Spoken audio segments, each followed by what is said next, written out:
Hey, good morning, everybody. Super excited to be here. I have to say that Saturdays have turned into one of my favorite days. This is for those that are new, this is open Q&A to, achieving that integrated life when it comes to marriage, business, family, kids. Austin did something this week that really changed him, and we'll talk about that as well.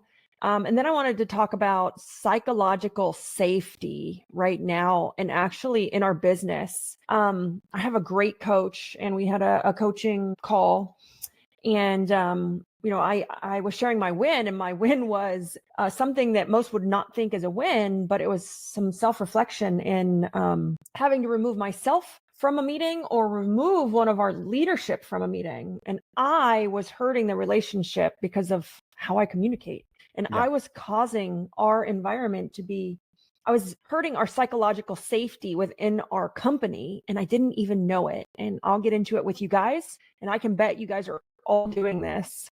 And it really hurts our employees' psychological safety. And right now is especially like so many changes going on. It's really important to pay attention to this and observe it. And are you doing it? Yeah. And it's also super, super important because there's a fly. I know. I'm like, God. We live in Florida. There's always bugs. But from a spouse or another partner who's working in the business as well, this was massive because I hit this roadblock as well. And it honestly was fracturing our relationship for a little while. Yes. So we'll clue into that later. Yeah. Psychological safety is huge, especially for someone who's not an entrepreneur and you're married to that person. And we can get into what that means. But like my coach was like, this is a big moment, Libby. Like you have just reached next level leadership, like next level mastery. And I was like, whoa, I did. So we'll get into that. And it's something that I've been working on for a long time. It's self-mastery, right? It's how do you understand yourself so that others can, so we have Jen Rogers on here, and Jeremy, I thought you were trying to slap Chris around. Again. That was last night, Jeremy. It was last night. Took the words right out of So what did Austin do in let's talk about what Austin did. So Austin, he's asleep, so he doesn't follow his mom on social media. I was actually trying to find it. So Austin, my son has long hair. We all have long hair. Yaya has long hair, and Austin is 16 years old, and he cut his hair this week. He cut it all off, all of it. And it's so funny because of what happened to him. I don't think he realized. I'm trying to find the picture of his hair so I can show it. I don't think he realized what was going to happen to him. And it's one of those things. Oh, it's right here. It's right here. I'll show it to the camera. He cut this much of his hair off. He's going to donate it, I think. He's going to donate it or sell it. I don't know. He cut that much of his hair off. And we're native, wear our hair. I got my Choctaw hat on. But he cut his hair off, and he's extremely uncomfortable right now because I think he didn't realize that was so tied to his identity. And it was kind of part of who he was. And at 16, now he won't take the beanie off his head. And I said, are you going to wear that beanie forever? And he goes, until my hair grows back. Poor Austin, though. It was a big move for him at 16 to cut, to change his look that dramatically, and to cut all his hair off. All through basketball, really. Well, through middle and high school, it was the kid with the man bun. He had cornrows, or with cornrows, not dreads. Yeah. But it really tied to him who he was, and I just thought it was interesting. We don't think about those things, and some of the things that we do. It's so ingrained in who we are and your identity when you do something like that. And then he also recently went back to homeschool. And he works for one of the software companies now. Yeah. We made him have a job because basketball season's over. He's actually doing really, really well. Yeah.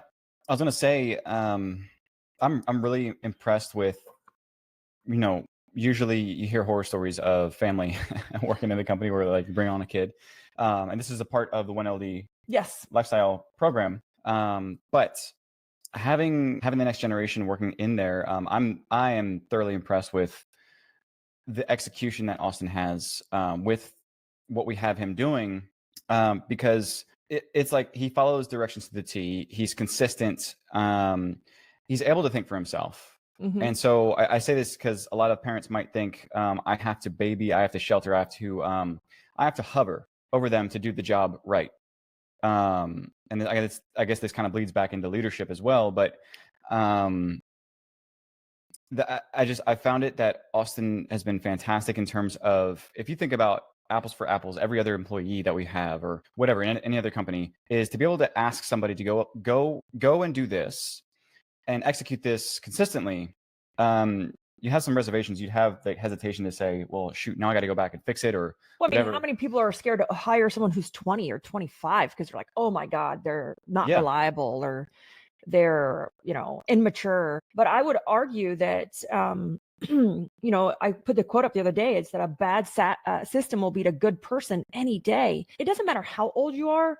If you're giving them the tactics and the process to execute like effortlessly and flawlessly, anyone can do it.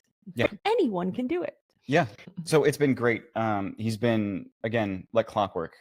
We have him working Monday through Friday. Yeah. Because now he has opened up 3 hours a day. No bad. I asked him if he would do an interview with me, because I wanted to interview him for all the business owners out there who have kids going to public school. I wanted to interview him, and so he's kind of like, because of how much time he got back to it in his life. So Austin was homeschooled. He went to public school for half of 7th grade, 8th grade, 9th grade, and 10th. And he's come out for his 11th grade year. And he was like, and I've been trying to get him to come out of school. I'm like, you should drop out. He's like, Mom, shut up. So I'm like, so he's, back to homeschool, and he's like, I said, so how's it feel? He goes, oh my God, I have so much more time left. He's like, what were we doing? And he goes, oh, I'm done. 2 hours of school a day. He's done everything. And so like, he doesn't even do anything on Friday because he's already caught up. So we said, okay, you're going to have to work. And so we didn't ask him to have a job. When I was a child, I had to work. Yeah. There was no question. And I think that's one of the things that helped me get through life without like, oh, why this happened to me. It's one of the things that helped me get through life. So I told him, and he has to work, no questions asked. You have to clock in at a certain time, and you can only clock out and if you are late. He had a dentist appointment yesterday, and he had to, on Slack, report that he was going to be late because he had an emergency dentist appointment. Yeah. And that's the processes we put up so that there's clarity in, like, even employees, family. I don't care if you're related to me. Act like a professional, even if you're sitting next to me in the same room. And again, I'm going to say this for all of the parents out there that are also business owners that are either considering or have somebody that they know working with them. And it is, if you do not prime your kid, your whatever, and how to work with you in your company and what the expectations are, if you have not set those expectations, it will fall apart and it will be a train wreck. So I want to say this. I'm also paying him below minimum wage, guys. Don't tell anybody. I'm not paying him $15 an hour yet. He needs to learn how to work. And when he proves to me he can work well, he can show up, I'll pay him that. Don't tell nobody. Report me to the child labor board. No, because this is his first job, and this is a trial. And if it works well, and the project we gave him to do, he can execute efficiently, right? Then I will pay him what he deserves to make. Yeah. But he has to prove it to us first. Yeah. But again, the whole concept of priming, I don't want to dismiss this as just some simple, boring psychological thing. So I'm getting a good deal. But priming for your kids, this is like, it would have fallen apart horribly if we did not do this beforehand. And it was priming him on the idea of what we do, priming him on the culture that we've built, priming him on the expectations and the understanding of what the position entails, going into detail as to why we're doing things, not just what to do, because that would have just fallen apart, but the why behind it, because he's got a very unique position. I will say he's a slightly immature 16-year-old. No disrespect to him, but he's not. He is not. Mom, if you're listening to me, I apologize, but he's not doing what I was doing when I was 16. So I want to say that life experiences. Yeah, life experiences. So he's 16. And he's very introvert. He's very sports oriented. He's always played travel competitive basketball. But back to Chris priming, we primed him so much that we actually told him where he had to sit when he worked. And also that he had to use hotkeys, Chris told him, and he had to use a mouse. It is a requirement of the job. We're not, and that's why I said I'm not paying him $15 an hour to start, because he needs to build up efficiency and experience to earn that. When I was a kid, I think I made $8 a week. And yes, I talked to the accountant. Yes, like we have it all doing it legally through payroll, but not the first week because we were testing it. And again, if it's under 600, you can 1099 him and he doesn't have to pay taxes. But we only did it a week trialing, and then he's moved into being actually on payroll. Yeah. But that being said, is again, we do not break the process on how we communicate to an employee, not a family member, because that's like you're living in the same house, and so you're going to get blurred lines when especially if you have a split remote environment. So we're all remote and we're all homeschooled now. So like think about all the kids, me, Chris, Austin, Yaya. So we have this natural family water cooler talk that happens, and most people dismiss it as it's because we're here and he's my son, so I can talk to him however I want. That's the mindset that goes into, I think, a lot of people by default. Yeah. But give him the same respect as we do every single employee. Give him the same expectations as every single employee. I'll give you an example. Is that he asked me, or he private messaged me through, because we have him in the Slack environment with our company. And so he private messaged me a question on what should I do if, or how should I blah blah blah.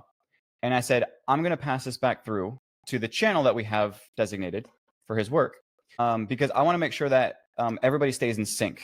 Just because this is a part of the culture that we've built, and a reason why it works so well.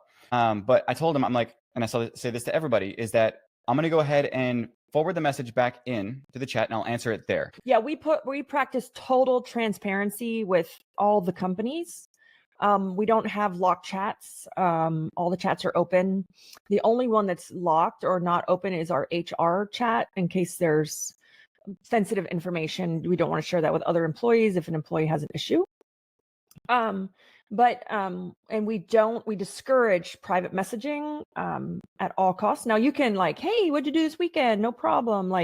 But we are very transparent, and every single one of our employees, whether they're cleaning technicians, developer for the software, the CTO to the CS to the sales, has said, I've never worked anywhere where this total transparency is really interesting. And so this is a great segue into psychological safety.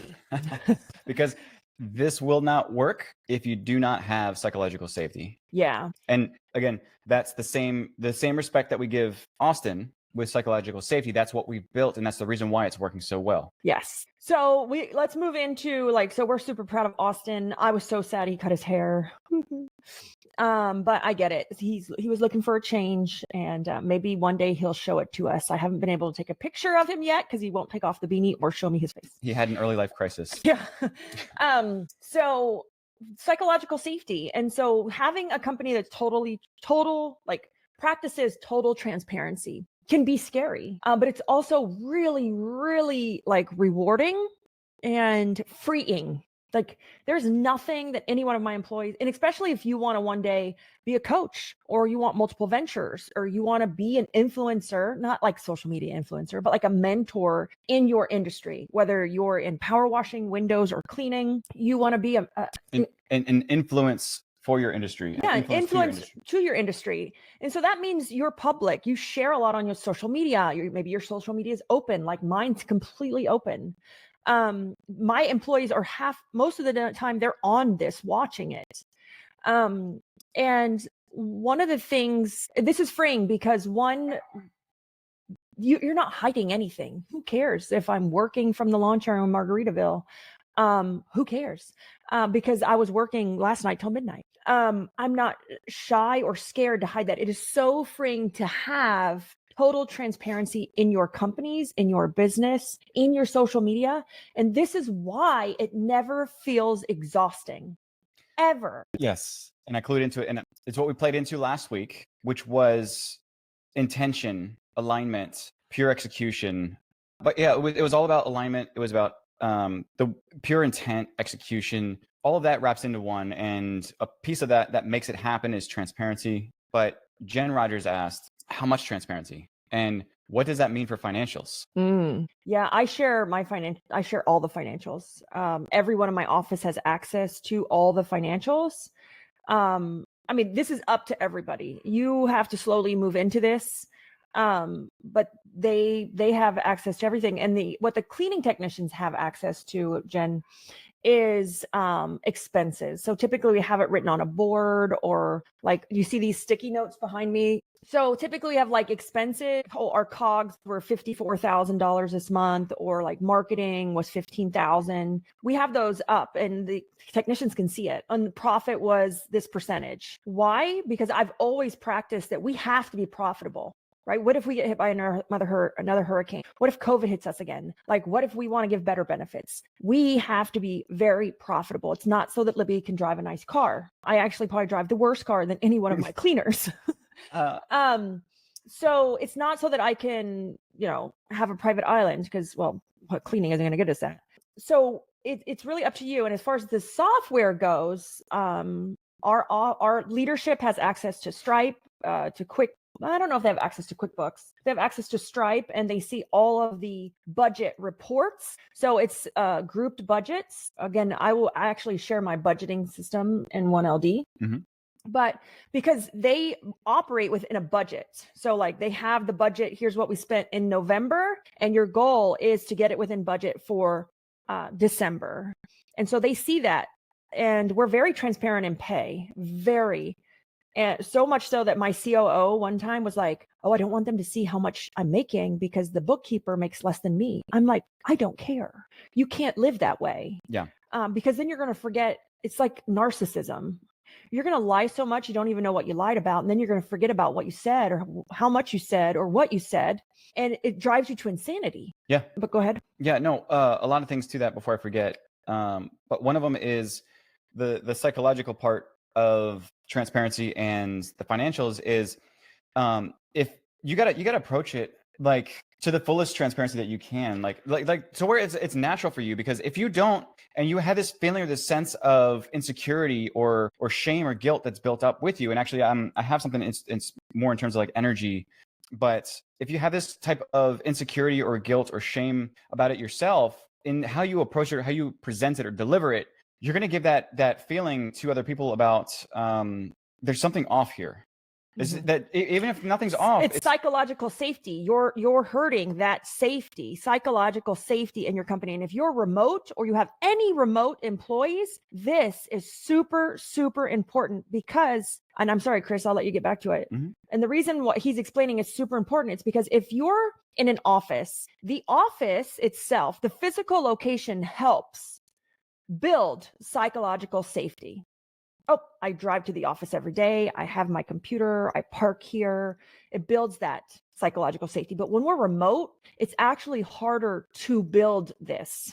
But here's the one thing that I want to mention, Jen, is that when we first started our companies, all of us out there, no matter what industry you're in, it was just us, right? And it was just us, and it's going in our own bank account, and maybe we hire 1 or 2 employees, and then we grow and we grow and we grow. But our relationship with money didn't grow. And you were going into energy, and how do you manage that energy? There's 2 forms of energy. So our relationship with money didn't evolve, but our business did. One of the best, I went to a again, coaching group I'm in, they brought in someone to teach us how do we nail our relationship with money and what influences that relationship. But the thing I want to say here, Jen, is that it's okay to share these numbers because our companies are so much bigger than us. They're now beyond us. It doesn't go in my bank account no more. I don't even have a debit card. I couldn't even spend the money if I wanted to because they took the card away from me. And so it creates such a huge level of accountability now within the company, and each department has a budget that they're trying to run in and achieve. And if they can get within budget or below budget, that's when they can give bonuses and incentives or rewards. But if it's always this secret, how can we hold anyone accountable, especially if you have management? then they're not true managers. And there's no buy-in. No, and there's no buy-in. When someone wants a raise in their department, great. What's your budget? How's the budget coming in? Are you under budget or are you over budget? And so every single one of those numbers on that balance sheet have a why behind it. And if you haven't understood and explained it so that they can understand it, then I think that's, again, where there's a break point.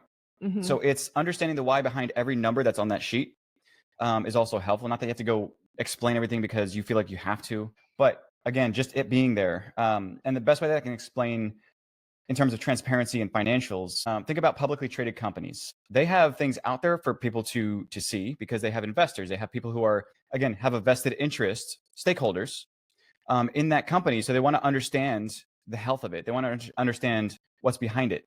And so I think that that's the closest that we can get to understanding what it looks like in terms of transparency and financials is think about it, you yourself as a publicly traded company.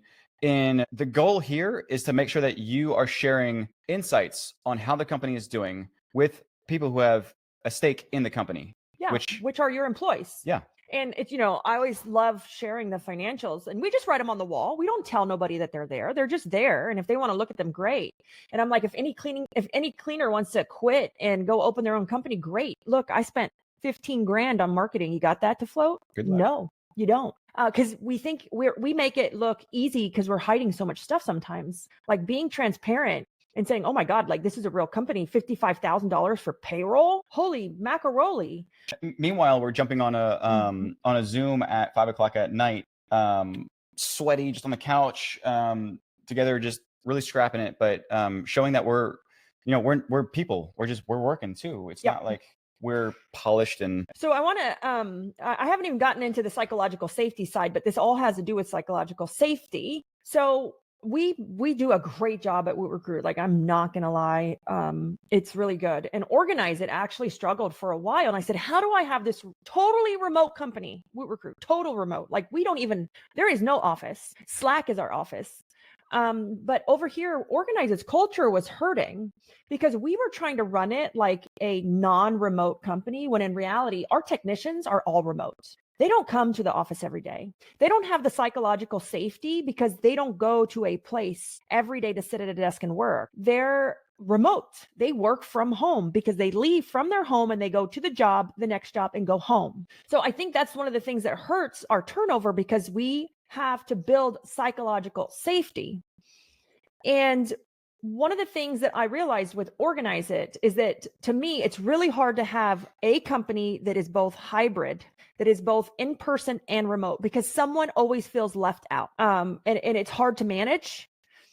So with Organize It, even though we have an office, we went total remote. We manage it like a total remote company, and that has helped our culture so much. It's amazing how it's changed. Yes, we still have an office. Yes, they go there once a week to pick up supplies. But what we did was we said, you know what? These technicians are remote. Let's start treating them like that so that we can build a strong culture virtually, remotely. Yeah. And get them engaging in the chat more. And because with our model, they don't come to the office every day. And no one was in the office, but we treated it like a real workspace. So we went total remote. In the way we treat it, the way we organize things, manage communication, held meetings, expectations, and it has really helped our culture. And we have our technicians engaging more than they were prior when we were always sitting in the office. The office was always unlocked. There was always people in it, but they never came. Yeah. So I want to dive in a little bit deeper with that. Is the reason why is because with an actual remote, like the old school way, is you come in and the culture is built because of that. Being remote, you lose more than half of your senses.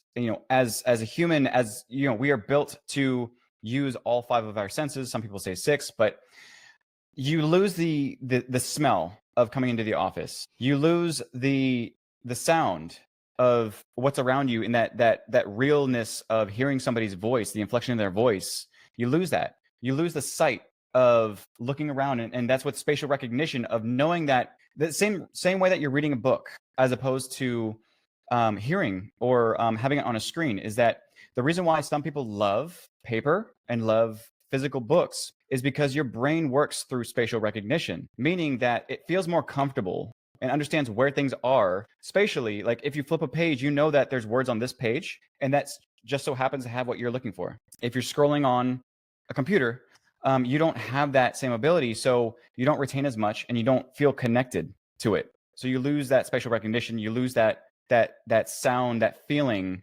and smell. So it's having to replace that. Yeah. Virtually. And I think that might be one of the reasons why we have such high turnover in the cleaning industry, because we're treating our cleaners like in-person employees, when in reality, if you're practicing the solo model, they are virtual. They work from home, right? Even though they don't do the work in their home, they work from home. And we have not shifted that psychological safety. Say they don't have that like, oh, I'm at the office, because they only come once a week, and that does not give enough psychological safety for them to feel comfortable where they're working without kind of giving that sense of like instability or breeding fear. And so I just think it's something to really think about, especially if you have like a gap or issue with culture, or if you see the culture fading, because your office is in the office all the time, but your technicians are in the field all the time. They are remote. Mm-hmm. But we could go back to psychological safety. And I want to share something that I did. And I learned that, I was causing an imbalance. I was causing psychological fear in my company with some people. And, some of you guys had heard me talk about, I had an employee who was kind of being disgruntled, but he was great at his job, but he told me that everybody's scared of me, and and I didn't know where that was coming from. And so what I had done is I had moved up an employee in the company into the leadership meetings, into the management meetings. And in those management meetings, I am totally transparent. Like, they know profit, they know money, they know revenue, they know problems. And man, I kept asking for feedback. I want feedback. I need you to be open. I need you to be honest. And this person was getting so upset or frustrated, and he didn't know how to communicate it.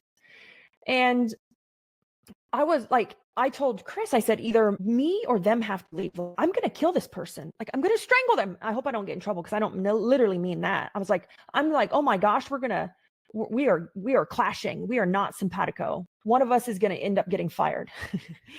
Or I was going to fire him. And so I had to step back and say, oh my gosh, I am breeding fear into him. He's not ready to hear this information.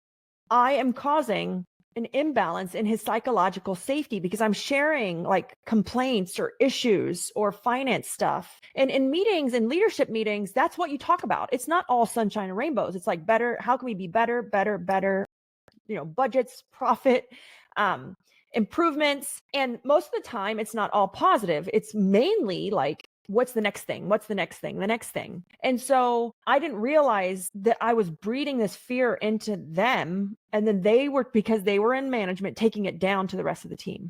And I actually brought someone up too soon into leadership or into management. And when in reality, they were not leadership mindset. No disrespect to them, they weren't. And so my question to everybody, and so I had to take a step back and say, I don't want him to get fired. I don't want him to lose his job. He is amazing at his job. He just cannot process like the transparency that we're talking about sometimes. He's taking it maybe personally, or it's making him fear. And a lot of that is around having a vested interest in that thing. Vested interest. Also been with us 2 years. Mm-hmm. And I always like to bring people up. And so I'm like, oh, let's come in. And so I said to Chris, I'm like, either I have to step out, or like just out of the meeting, or he does. And I'm like, I don't know what to do, because I really do care about him. And I know he cares, but I'm scaring him by my leadership style. But he won't say anything. And so we finally made the adjustments. And I said, hey, we have to adjust the meetings going forward. Like, I love you, but we can't work together. We don't communicate well. And this is on me too. Like, I need to learn how to communicate better and read the room, and not like hurt the psychological safety of our company by sharing information that shouldn't be shared sometimes. Yeah. And that's total transparency though. But you also have to know who are you giving this total transparency to? So sometimes if, let's just say in our cleaning companies, do we have real leadership in those meetings, or are they just office staff or office admin that we could be breeding like a sense of psychological fear because we might be oversharing issues, knowing that are they in the right mindset yet? Right. Should I be sharing this? Their total transparency is great, but you can't be a loose cannon either. You have to know who can handle the total transparency and how detailed do I give it? Right? With my cleaning technicians, we just show them, oh, these were January's expenses. Like they're on the wall because we write them down. Because I did the same thing to Chris and scared the bejesus out of him. And I had to kind of like pull it back and say, oh my gosh, you know what? I can't share that with him because he can't process it right now. And to give you a little bit of context, it's because I had a vested interest in the department that I was working in at that time. And I just want to give, let's say, the date mornings, the microtherapy, it's time to talk about everything openly. But at the same time, sometimes there's things that I couldn't process because I was too invested in that thing, which just so happened to be that department. And so for me, it was causing a lot of havoc. You can't run and yell, we're going to break. We're going broke. Oh, we're going broke. No, we're going broke. No. But see, here's the thing though. In the leadership meeting, I need to be able to say that if we are, because I need accountability. So you got to read the room, and there's levels of transparency about like, hey, I'm not hiding, but they don't need to know this in detail, but they need to know this. And it's really understanding yourself and how you communicate. And so it's funny because we have version 2.0 of Libby and there's version 3.0 of Libby. And I have to pick what version of Libby is needed for this meeting. Let's just say our quarterly meeting with our technicians. They don't need version 3.0. I would scare the bejesus out of them. Yeah. So they just get like version 2.0 of how I communicate in transparency. But in leadership, in true leadership, they probably need version 3.0, and I keep version 4.0 to myself. But there's levels of transparency, and all that is like levels of detail, right? Because I do weekly videos to the cleaners, and if we have issues, I say, hey, dude, you guys got to stop calling out because we're losing customers because of you. And I do say that if we have call out issues or if we have certain things, and my office gives me so it's not always sunshines and rainbows. They get the hard things, but it's not always the hard things. Yeah. And a great example of this, and we've messed up in the past with it, is sales. I think that's the most common theme is, let's say, sales, customer service, or let's say scheduling. But it was the salesperson has to be confident. And this is for all sales is, that's why like salespeople really kind of have this. It's why I like remote salespeople. Yeah. Remote salespeople, because of what he's going to say. Salespeople have a kind of a default tendency of a lifespan of 3 months before they start to lose faith in the product or the service. But salespeople need to be so sold on the product themselves that they are breathing it out to their whoever they are on the other end with. And so they need to be in a state of being sold themselves in order to sell that to somebody. And what we were doing was we were breaking that connection, that fire, because we were saying things are falling apart. The product is, this or that.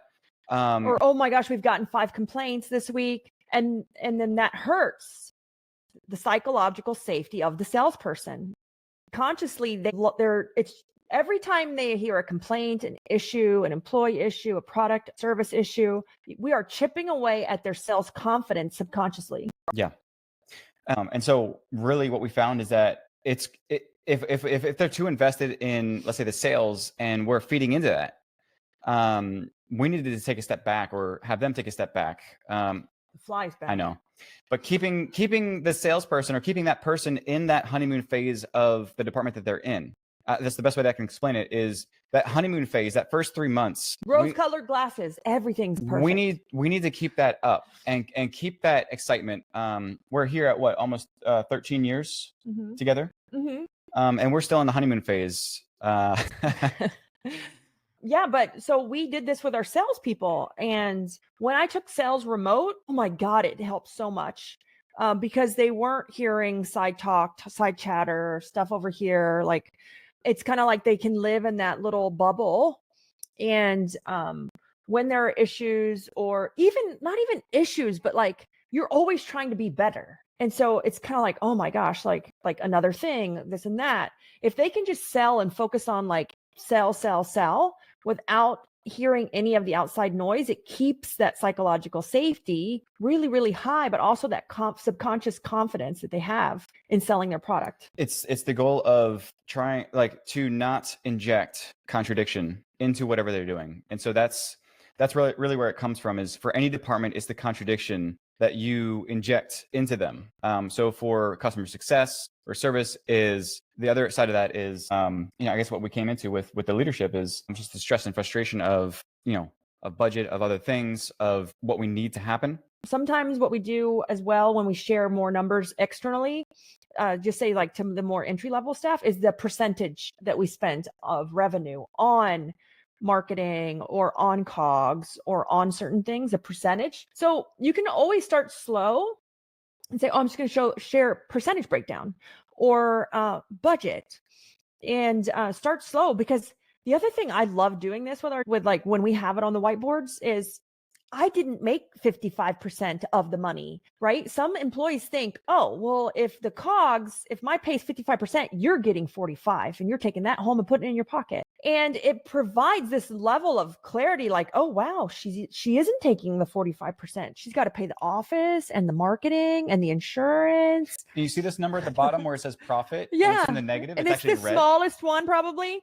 And I don't even take all the profit because it's safety for the business. So it creates this like, wow, she isn't taking the whole other 45 that I'm not making, that there are other things. And you would think that it's common sense or that everyone knows this, but in reality, they don't. They have no clue. They don't, because if they did, they'd probably own a business too. Context matters. Context matters. So back to the psychological safety, if you're remote or you have remote employees, this is so much harder to build. You have to build it. And it's so much easier to tear down without knowing because of oversharing with people who are not prepared. Right. So I just said total transparency, blah, blah, blah. And then I'm like, I overshared and I scared my employees. Well, I learned over time, I've learned this, like there are versions of what I share, versions of myself for different levels of employees to continue to practice that total transparency. But I love this. I love like learning about myself and, hey, I need to take a step back. Maybe I need to slow down,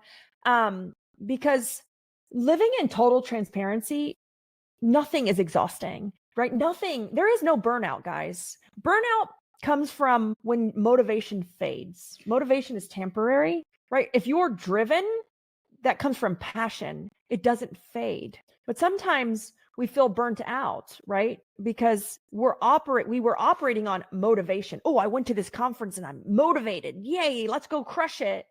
And then it goes, but when you have drive, that never fades, right? That never fades.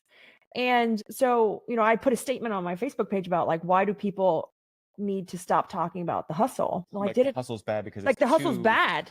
The hustle isn't bad if it's driven by drive. If you're driven, if you're passionate about this thing, but it is bad if it's purely driven off motivation, because then you go into burnout or you don't know when to stop. And that motivation is typically anchored to a need or a short-lived thing. But drive is usually that desire, that innate desire to do something. So living in total transparency is amazing because you are never tired at what you do, because you've eliminated a lot of the energy that takes up your space. Yeah. So, and to that point, energy, really, if you think about it in terms of the entire universe, energy can only come in two forms, and that's either constructive or destructive. And it can be applied either way.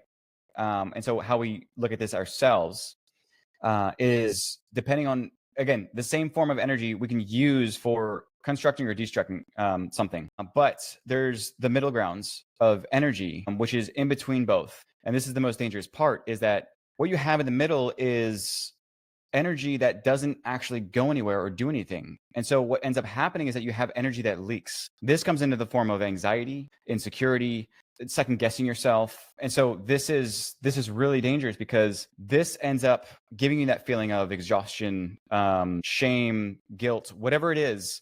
But that's how it manifests, because it has to do something, and it's either constructive or destructive.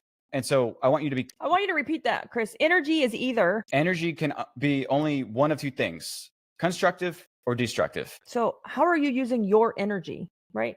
There is no such thing as time management. We can't manage time because we can't slow it down or speed it up. We can only manage the energy we have within a set of time. So if energy can only be one of two things, like Chris said, constructive or destructive, I want you to ask yourself, what are you doing with your energy? Is it constructive or is it destructive? Yeah. And that middle ground of where it leaks, it could leak on either side. But what ends up happening is that honestly ends up summing up to being destructive energy, because it's never fully utilized. And then it has this kind of blowback. And so this second guessing, this anxiety, this insecurity or this doubt that causes this leakage is really, really bad, because I think overall it starts to seed into everything that you do, and it starts to build up this negative energy, and it kind of starts to pull in all that energy towards that one side. So if you're always in this state of insecurity or whatever, it's going to make all of that new energy that you have, anything that comes into you is going to kind of pull in or default to being a negative state, a destructive state for that energy. And so if you're always wondering why you're burnt out, you're tired, you're waking up in the middle of the night, it's because your energy is not going anywhere, or you're using it for destructive purposes without even realizing it. Mm-hmm. And so the way to eliminate that middle ground of that leakage is the magic is in it's transparency, it's clarity, because it can only be on either one of sides. It's intentional in terms of how you're using the energy, and doing that, it's like a world of difference. Poor Chris. When I would tell him things, I don't want to hurt your feelings, Chris, but I would tell him something. I'm like, I just need to say this because I can't keep it inside, because if I keep it inside, that energy is destructive internally to me. I just need to say it. And it doesn't mean to hurt his feelings, but maybe I don't like something, or could you please stop doing this? Or just and it's very minor, but sometimes we don't say it because we don't want to hurt someone else's feelings, and it's not intentional, but it's maybe it's I don't like it, or it's doesn't serve me, or it's taking up time, and I don't want to go with you to somewhere. There we go, rock climbing. He loves to climb and I hate it, and I would go with him because I didn't want to say anything, because I didn't want to hurt his feelings. And then finally I'm like, this was probably years ago, this has been 3 or 4 years ago, I said, sweetie, I hate rock climbing. I don't want to go.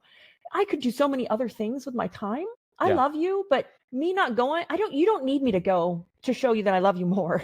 Yeah. Can I just not go, please? And if I don't say something, then that energy is destructive, because I'm going and now I'm, got an attitude, or I'm pissy. And it has a kickback. Yep. Energy, it has a kickback if you're not utilizing it. And it's this, like you said, this just shut up and don't say anything, this insecurity, this lack of transparency, that kickback is huge, because then it starts to hit you in here. And I think that was the major thing. And I want to explain that there's two different sides to it. There's energy on the person saying it or doing it, and there's the energy on the recipient side in terms of how you digest the information and how you respond to it. That's energy. And so for me, it was hearing that message of, I don't want to go with you, or I'm going to do this. Again, that choice boiled down to either applying it in a constructive way or a destructive way, or having this indecision moment where the energy just leaks and it ends up trending towards destructive. And so I had to understand with myself, and this is why I love the courage to be disliked. It's understanding a sense of community. It's not paying any mind to whatever other people are saying. In full transparency is receiving the information, but in pure transparency, being able to receive that information and apply it in a different way, redirect it constructively, as opposed to, got my alarm going off, redirecting it constructively as opposed to destructive in not doing anything with it. That's where I was getting at. Yeah, I struggled with this for a little bit as well. When I first started, we started with remote people about 3 or 4 years ago.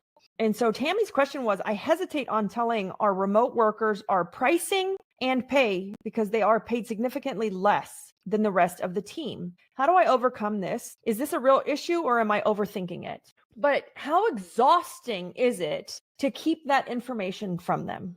Like the pricing. Pricing's probably everywhere. It's on the invoices, it's on the CRM, it's in emails, it's in text messages. So you'd have to be keeping them from so much that it is exhausting. Managing of that, it probably takes so much energy that like you're just what do you have left to even actually like do something or execute with that mindset or that idea in terms of how is that energy being applied internally? Yeah, internally. Like, and then you feel bad. Like you wrote this, you feel bad. That's also taking up your energy and it's destructive inside. So, I kind of had the same struggle, but here's my question.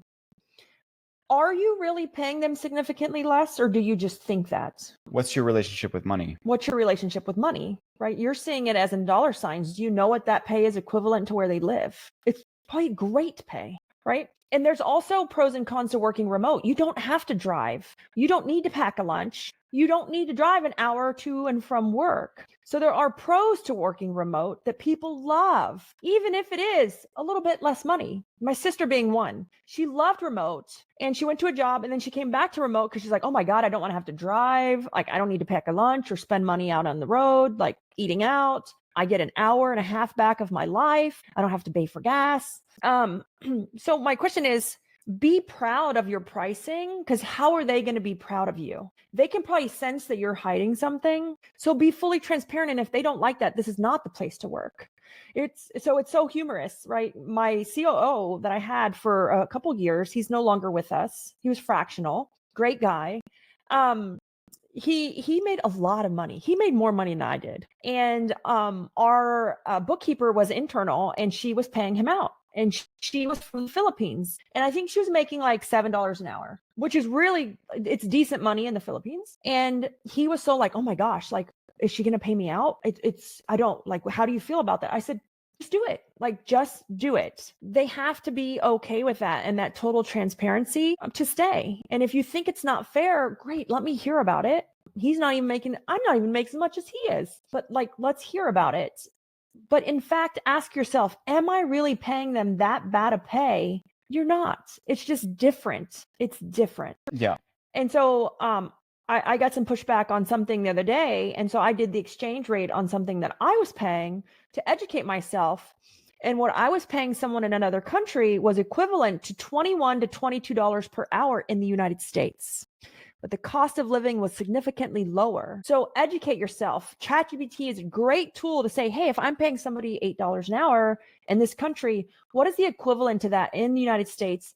And what is like the norm standard of living for like rent and groceries? It'll give you some really, really great insight, because we're looking at it in American dollars and we think to ourselves, oh my gosh, this is horrible. But in reality, we like, and we recruit, like we try in all of the companies, we try to overpay for the country so that they stay with us. And so, but even overpaying can feel like, oh my gosh, this is not very much money. I can't believe they love it for this much money. But they live in it. The world is so different everywhere. You're comparing it to here, which is here is probably peanuts. Yeah. And so number one is that pay is only important to a certain degree. After that point, what matters more to that person, once their base needs are met, then what comes into play is how they feel, and the rest is kind of like culture and benefits. And I don't mean this as in like they're expecting benefits, but what else is like that,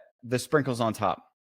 So for them, pay is only important until their base needs are met, and then from there, and there's been research done about this. There's a great book called Drive that talks about this in detail. The whole book is about this. Yeah.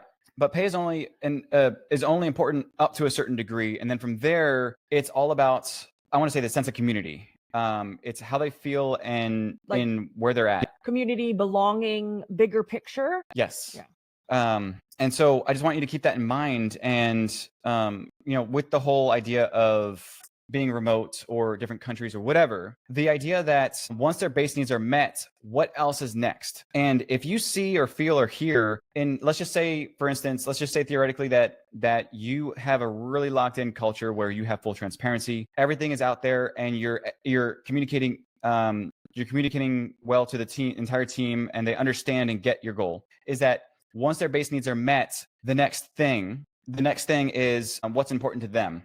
And so if you feel or if you see and hear in that environment that they're still unhappy with the amount of pay that they're getting, it's not because of you, it's not because of your job, it's not because of the pay. Once their base needs are met, what is important to them? This is where it becomes a question of, one, what is their relationship to money? And two, what is their innate feeling on other people? Or is there some insecurity with people in general that they have, and that is now anchoring back to money because that's what they're focused on? So one really great thing that I want to talk about with Tammy just said, thank you, that she does know one of her remote employees wants to buy a house. So Tammy, we do this, and this is super fun. We do virtual vision boards, and we had 3 people meet the goal to buy a house last year because of the vision board. They love the vision boards, and we do them with our remote, with like everybody. And I just brought up my screen so I could show you the vision boards that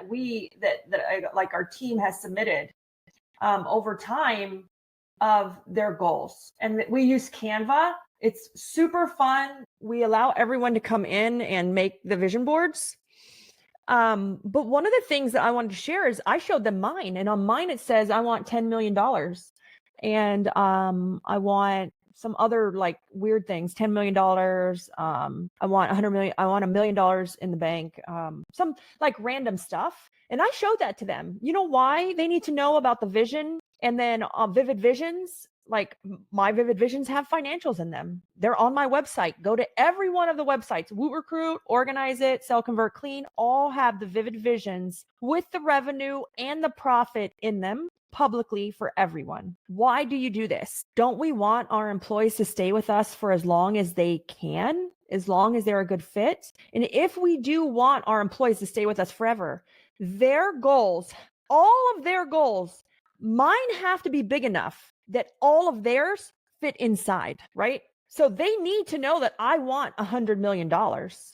Like, because all of Organize It, Woot Recruit, Sell, Convert, Clean, no matter how many companies you have, every one of my employees' goals have to fit inside of mine. Because if they don't, and they don't know what my goals are, I am hurting the psychological safety of all of our companies. I'm not gloating. It's not trying to toot a horn. It's like, oh my gosh, she is not going to stop. We have a job. We're on this ride. We're here for you forever, because I have a place in here, because I know that you're just not a cleaning company, or you're not just some recruiting company. You're going to change the world, right? You want to improve the industry. And so that creates so much psychological safety that they won't look for another job. They don't go anywhere. My salesperson in Organize, she's like, I've been here 3 years. I'm like, oh my God, you have? Yeah. I'm like, 3 years. And my office manager's been with us 4 or 5. We still have some of our original Woot Recruit employees.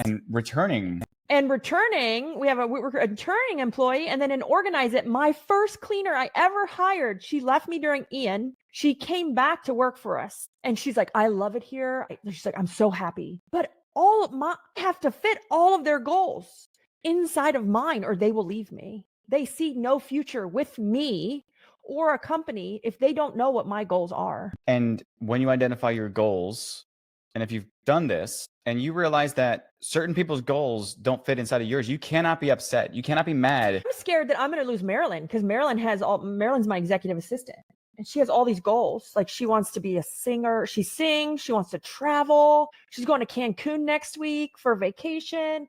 Like, and she has all these aspirations. And I'm like, oh my God, I better grow, because I got to keep Marilyn, because Marilyn has she wants to do this and that. And I'm like, I don't want to lose her.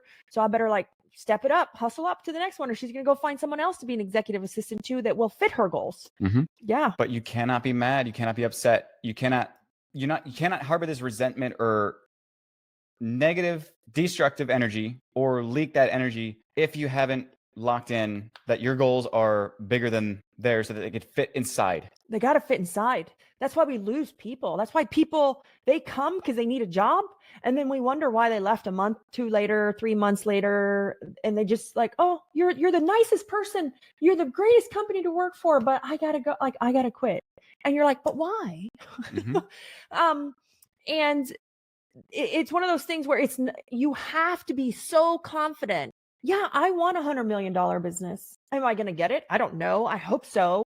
But I can guarantee you all of our employees are on that ride and they're so excited. Like, do you really think any of my employees care that I'm writing a book? They didn't care at first until they understood why I was writing the book. It goes in line with New York Times bestseller, the mission, the vision behind creating an empire. And we showed them the accountability chart, and I guaranteed them they will always have a job here. And with this chart, we're just moving up and up and up. And there's more opportunities to grow and more opportunities for careers and more opportunity for money. But again, it's total transparency. Like, be proud. Like, if you think you're not clearly thinking big enough, why not?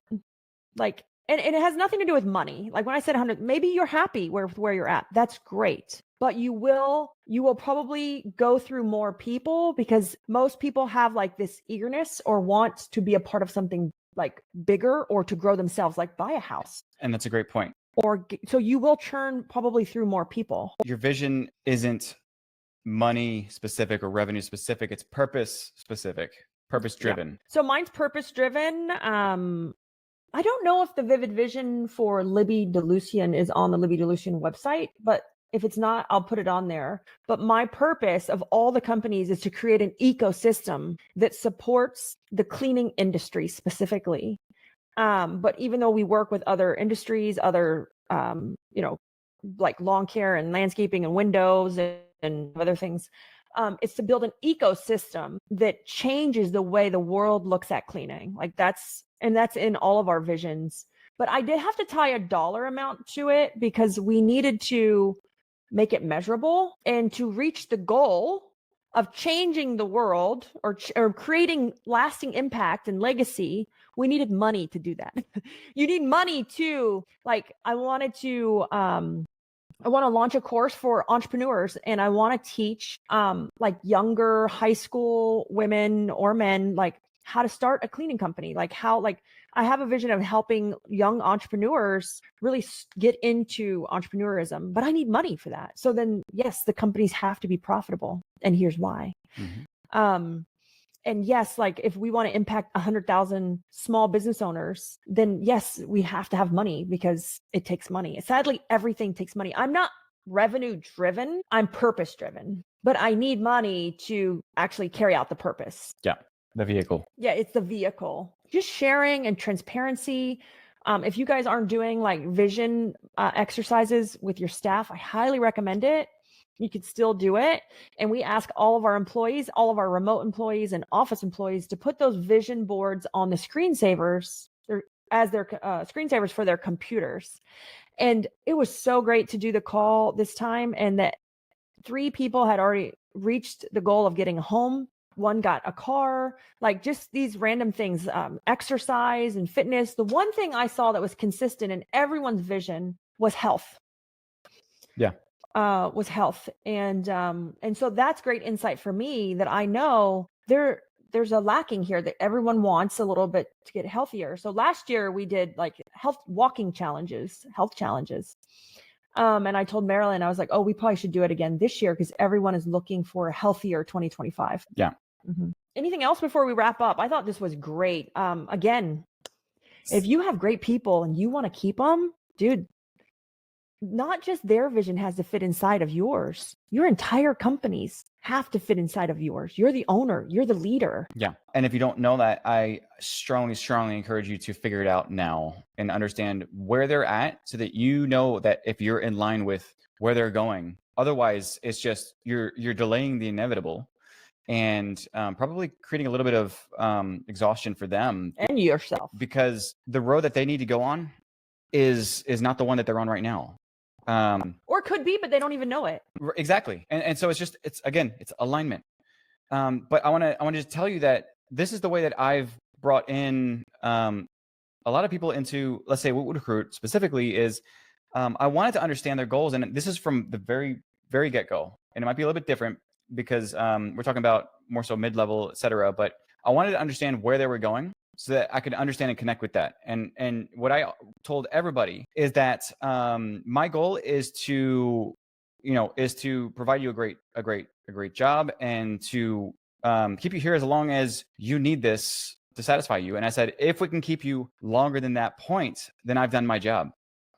And anything past that point is gravy. It's basically, if I can continue to contribute towards their goal and extend that lifetime with our company, then that's fantastic. That means that I'm able to start to lay down more bricks for where they're trying to go and their vision, their goals. Yeah. And it's one of those things where if you said, oh my gosh, maybe I'm not thinking big enough right now. One is you need to know what their goals are. You need to know what their aspirations are. You need to know what they're trying to achieve. They all are trying to do something, right? Whether it's get a new car, get my nails done, go back to school, buy a house, they're all trying to achieve something.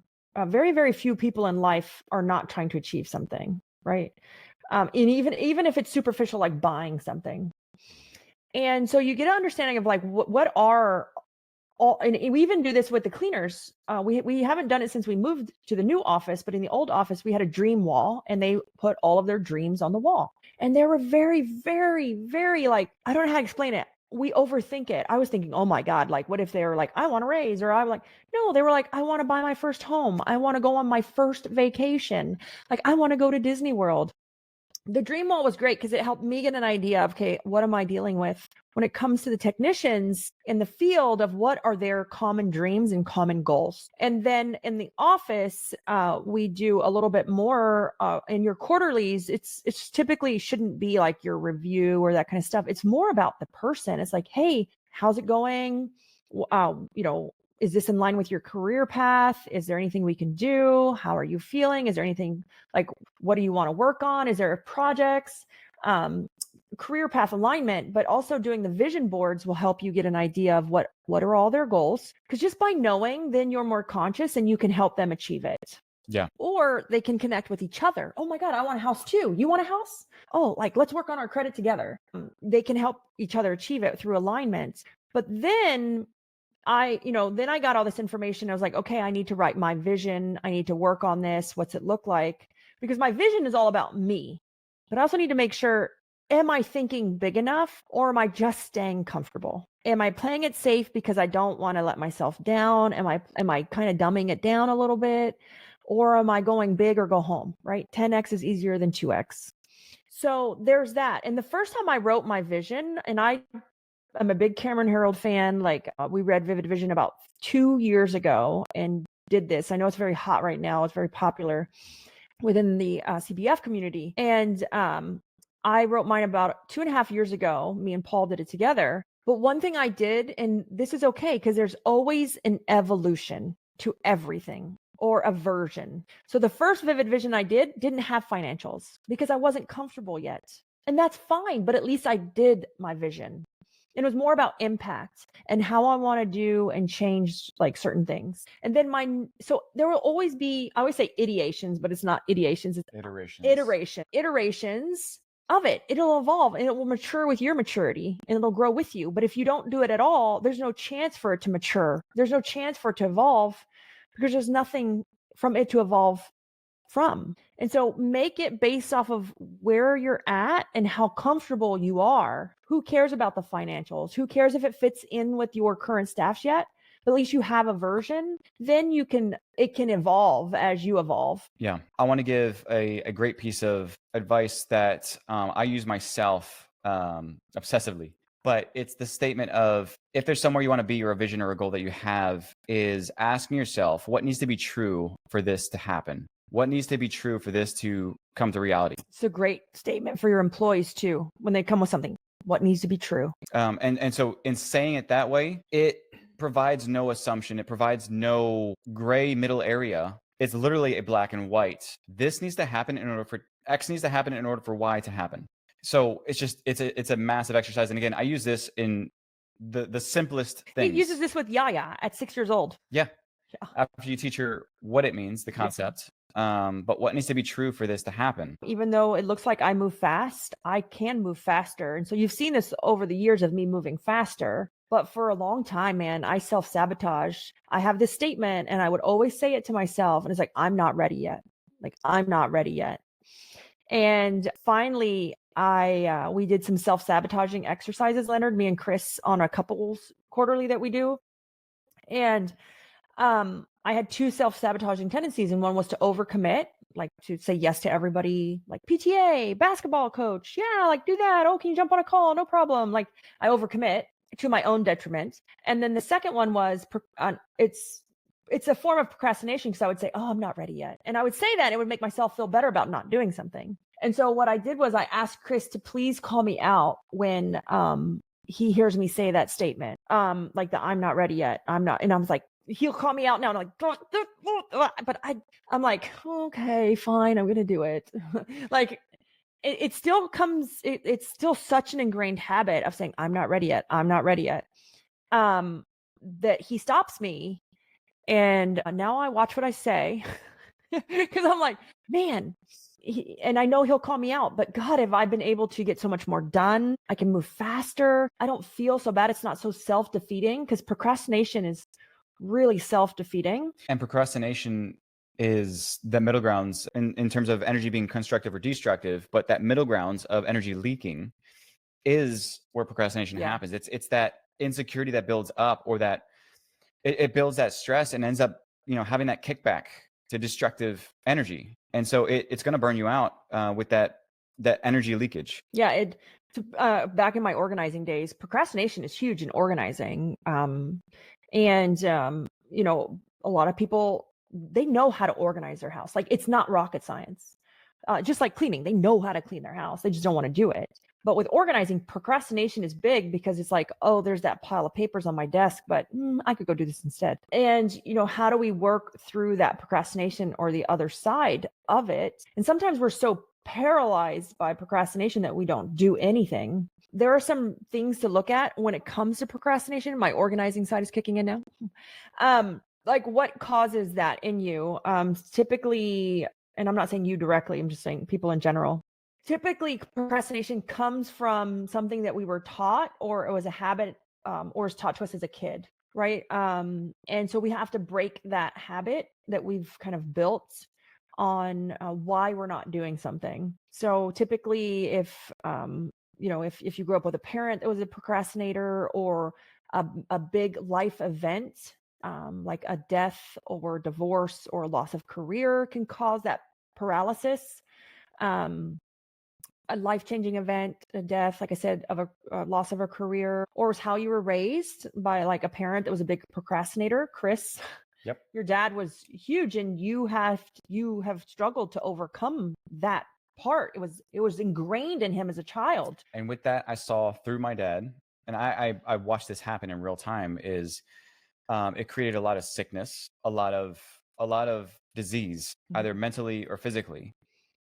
And that's the one thing that people don't realize, is that this energy that ends up turning negative, this destructive energy from leakage and all of that, is that it manifests, and it's going to manifest either psychologically or physically. Yeah. And so it's for me, I think, to overcome procrastination, or like my best advice, and believe me, it's not like I do everything every time I say I'm going to do it. I procrastinate too. Sometimes I'm like, oh, I'm going to go over here and work on this because I want to, not because I'm supposed to. But we've gotten better over time, is looking at things, looking at your environment, changing up your environment, changing up where you work. Working from home can be very boring or very monotonous. Anchoring different habits. So I have I'm not outside as much as I used to be, but I have 1, 2, 3 places I work, 4 places I work.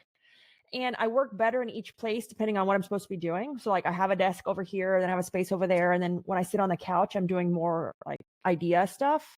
Or if I go outside, I'm doing like more I do my admin stuff at the bar. So looking at anchors to say, okay, when I sit here, I'm going to do this, and this is the mode I'm going to get in. This is also an incredible strategy for sales people. Yeah.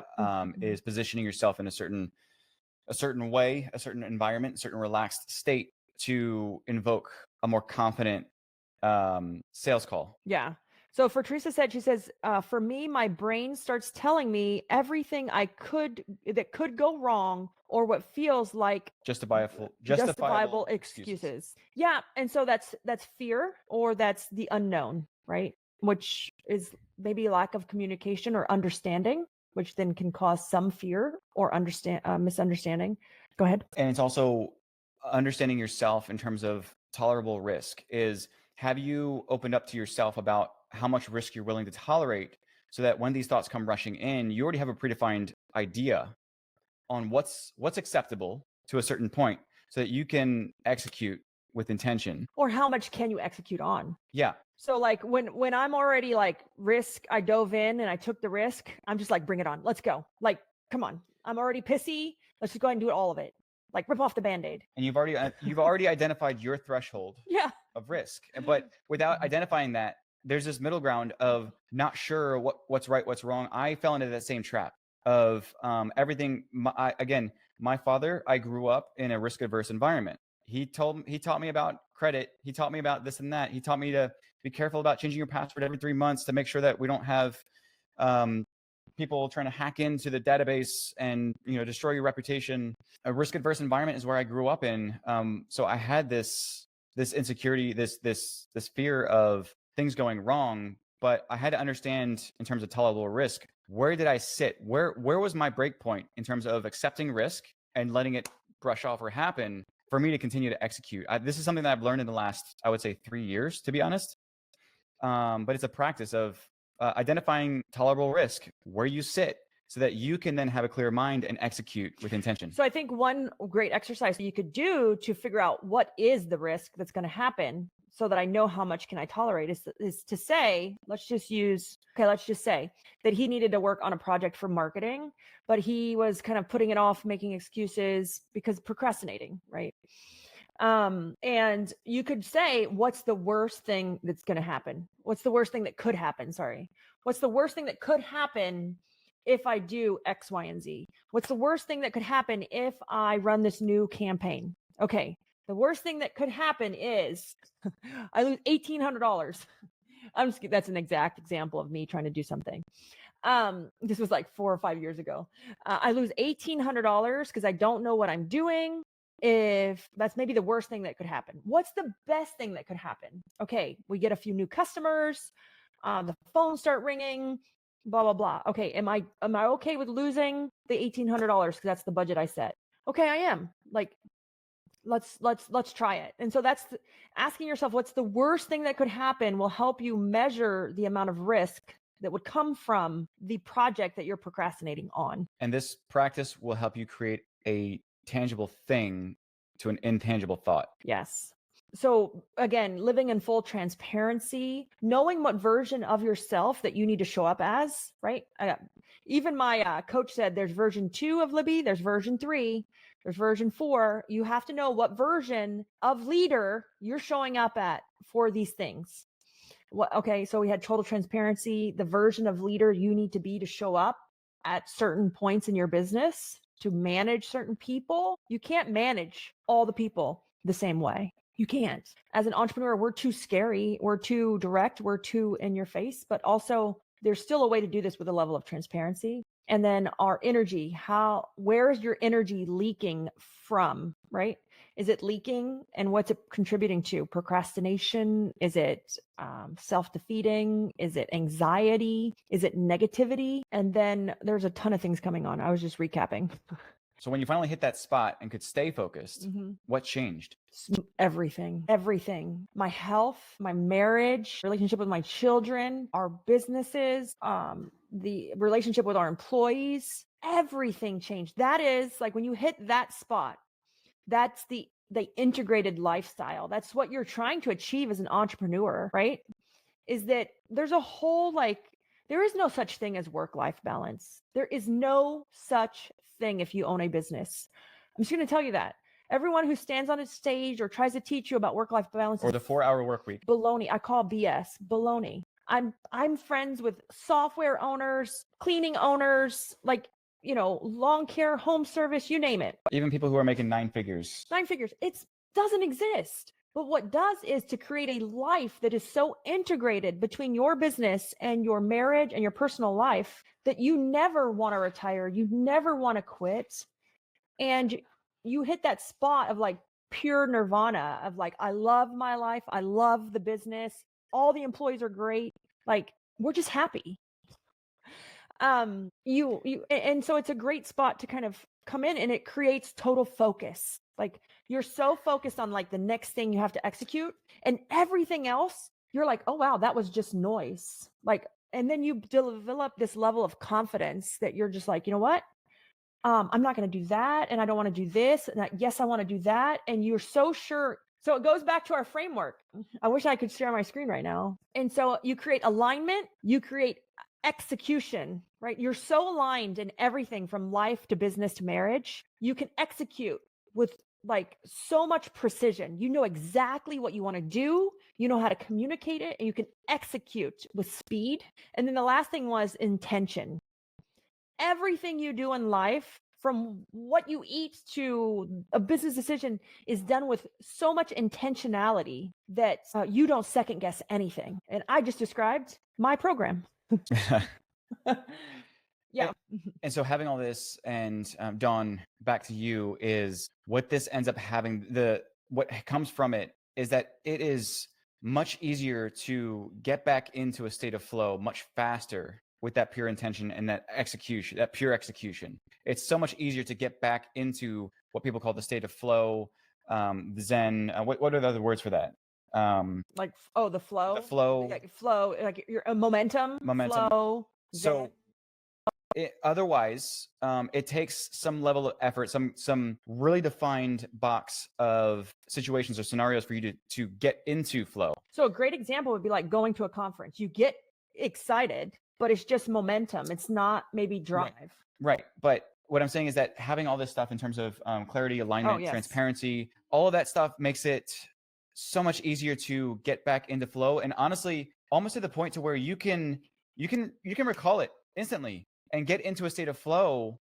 And this is, again, I don't mean to circle back to this, but certain people like Elon Musk, for example, can almost, just by recalling it, is pull into a state of flow because there is pure execution, alignment, clarity around those things. So for the people that might be struggling with like dipping down, and Chris could probably contest to this, I would have severe states of down and I would hide and I wouldn't do a live. I wouldn't, and my face pushes most of our brands, even the cleaning company. And I would get to this like, oh, if I stopped, I would lose flow and I would be down for like weeks and I'd hide. And you just probably saw videos or recordings of me. And certain things I would let them hurt my flow. But I still thought that like, okay, I know what I want to do. Like I have a vision or I have goals. And so goals are so superficial sometimes, or so just, I put something on the piece of paper because I was supposed to fill it out. But like, maybe the flow, or it's hard to get back in the flow, is because you haven't actually found what fills that bucket. Like what makes me excited? When I was talking, I got a little too excited because I was so super excited.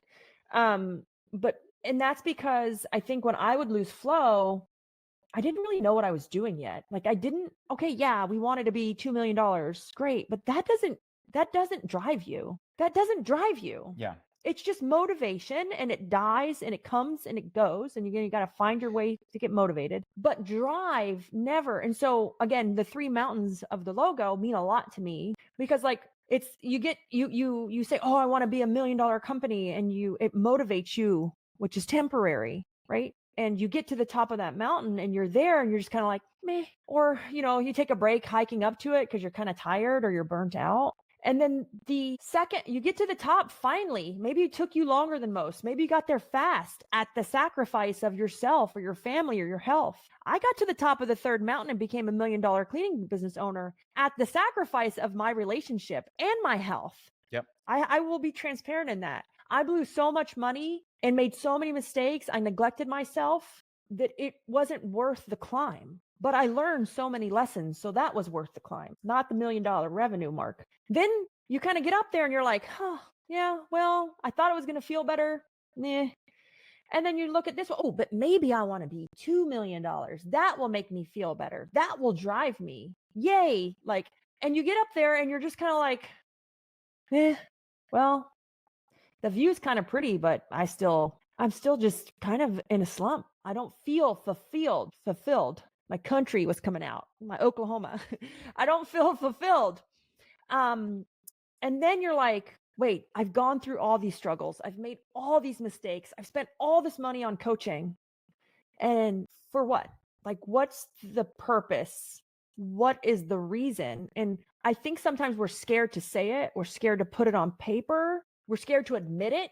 We're scared to fail. We're scared to think, well, like, how could I own $100 million cleaning ecosystem? Who am I? I don't know anything, especially when you're, you have people in your industry that are intimidating you or not very nice.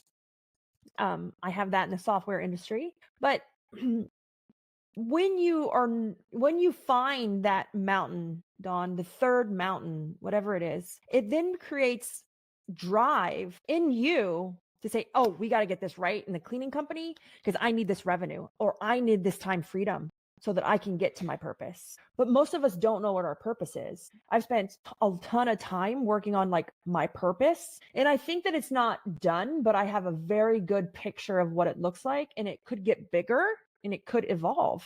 But that makes me excited to get involved with Organize It again. When I had left them out to dry for, oh my God, poor Organize It was the ugly stepchild for 2 years. I barely did anything in there because I was focused on creating Woot Recruit. But they survived, they grew, and they're doing great. We got knocked down with the hurricane, and I said, you know what? We're just going to focus on stability. I don't want to be $2 million again. Nah, we want to diversify. Let's go multiple locations. But because I've now found my purpose in life, I now am excited to go back and help with Organize It and get involved when I had just said, oh, it runs by itself. But now I'm excited to go help in Woo Recruit too, because it's part of my bigger purpose. It's part of what I'm trying to achieve. And so now when anyone needs something from me, it's the old Libby was be like, oh my God, like, why do I have to help them? They don't know the answer to this. The new Libby's like, oh, let's go. Like, what do you need? Like, let's go. It's on. Like, oh, let's go get you a training. Like, here's a document. Like, let's jump on a call. Coaching moment.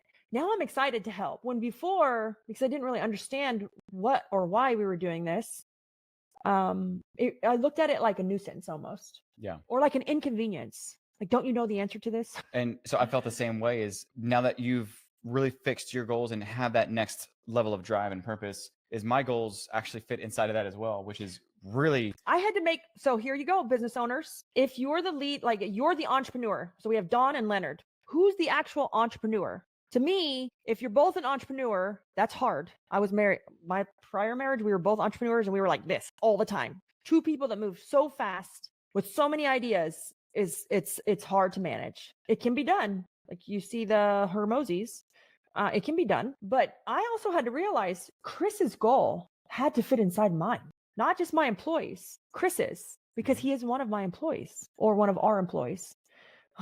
And so that scared me as well. But I'm like, oh, like he wants to do this or that. I got to make sure it fits inside of mine. Yeah. Talking about relationships and yeah, it's massive. Partners. And by the way, the entrepreneur doesn't have to be the one that owns the company. It's just my personal thought. No. So don't get yourself in that bucket of thinking that if I own the company, I'm an entrepreneur or vice versa. And the entrepreneur doesn't even have to be running the company.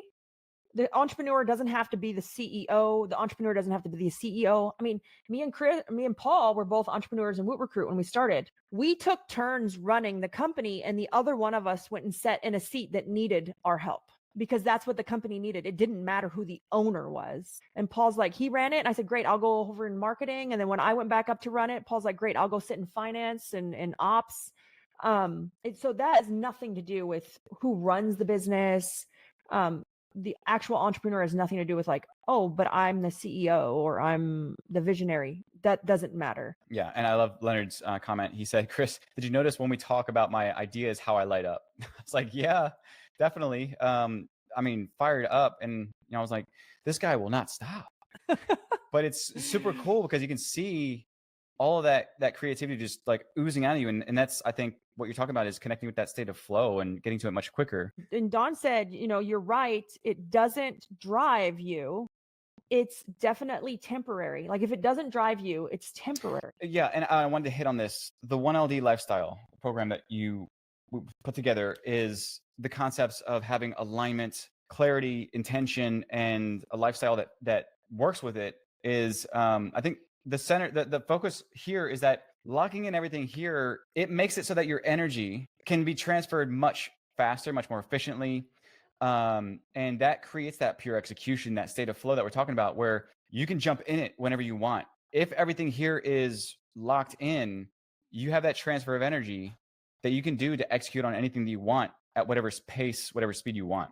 Yeah. I will say that this new drive, like when you find that drive and you've kind of got it nailed in and you have it on paper please, you have to put it on paper so that you see it all the time. It's on my screensaver on my phone. It's on my computer saver. Like I asked Chris if I could put a picture of a guy on my phone that wasn't him.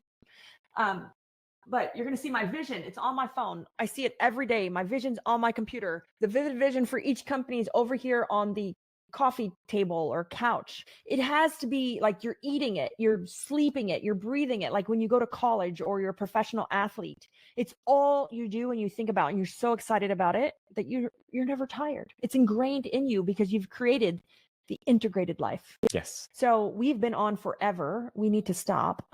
Yaya's been very, very patient. Yaya's patient. She's over here walking around. But these are the things that I love to talk about. Saturdays become like my favorite day because, I'm very tactics based. I'm very systems based. You need tactics. You need systems, right? You have to have these in a business or there is no scale. There's no such thing. But at the same time, you have to really learn self-mastery. You have to figure out who you are and what you want. And that comes with vision and mission so that you can then take that and communicate it. It's so hard to communicate to our employees, to our spouses, to our children, because we don't even know our own vision and mission. So how do we clearly communicate it to somebody else? It's impossible. But by doing this, you still need to be tactical and have processes and structure because you need that business to run so that you can focus on the vision and the mission and not in the day-to-day, because the day-to-day will burn a visionary out. A day-to-day will burn an entrepreneur out faster than anything else. Like we can handle complaints, we can handle issues. I lost 150 Google reviews last week. And did I get stressed out, Chris? I'm like, nah, whatever. Huh, that's interesting. But day to day, burn me out. I'm like, oh my gosh, I don't want to do day to day. And it's because we stay in there too long.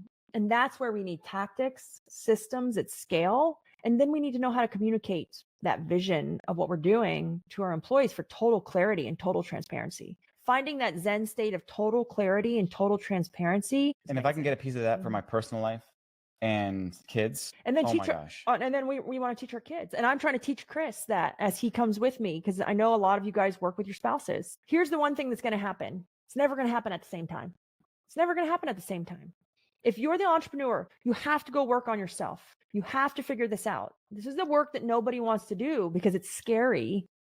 It's just like, we just keep pushing it off. It's scary. And you have to lead by example. You have to be that figure that then your children see, or your spouse sees, or your partner sees, and to keep kind of that going. So love this. Super excited. If you guys are interested in the program that I built and launched, and Chris will be helping me in here because we're allowing partners, spouses, or business partners, we're allowing up to 4 people from your company to come in. But I asked Chris, I said, Chris, I want you to help me because as the entrepreneur, I don't know how to communicate from a spouse's perspective or from a business partner's perspective. I don't know. And I need that person to come in and give a different perspective of just an entrepreneur coaching and coaching and coaching and coaching. There's not going to be any relevance, and that's going to do nothing for you. One of the greatest people who taught me this was Dan. Mm-hmm. Was like, you're great and all, but the way you communicate does not transfer to the spouse or to the business or to the employees or to the executive assistant. And so I wanted his help. And then I also wanted his technical help because I'm like, hey, I want to teach pixels. Yep. So like strategic things like behind me are all the marketing pixels for the company and how the pixels all overchanged to like bring down our marketing costs. But I'm like, oh my God, I need help with pixels, because Chris being a CTO, I'm like, oh, can you also come in and help us with marketing pixels, Chris? Yeah. So I'm super excited. And as you were talking, I was fired up. You can't see it now, but I had goosebumps because this is something that is so passionate to me as well. Is how can you lock in what I think is the most important part in my life, which is the people I care about, and being able to lock it in to the point to where you have life-work balance, you have the lifestyle, you have everything. And so I'm super excited to start sharing more and talking about strategic relationships and tactics. Yeah. Because at the end of the day, guys, none of this is going to happen on accident. None of it. You're not going to just be like, oh my God, I know my vision. Like, it's not. Or, oh my God, I have a great marriage. Or like, oh my God, my kids are doing amazing. None of it happens on accident. It all happens with a lot of work that we put in on ourselves first. And then that transfers to our employees, that transfers to our spouses or our business partners, that transfers to everything you do and into your vision. And so, and again, we practice total transparency on here, which why we're so excited, nothing to hide, but everything to give.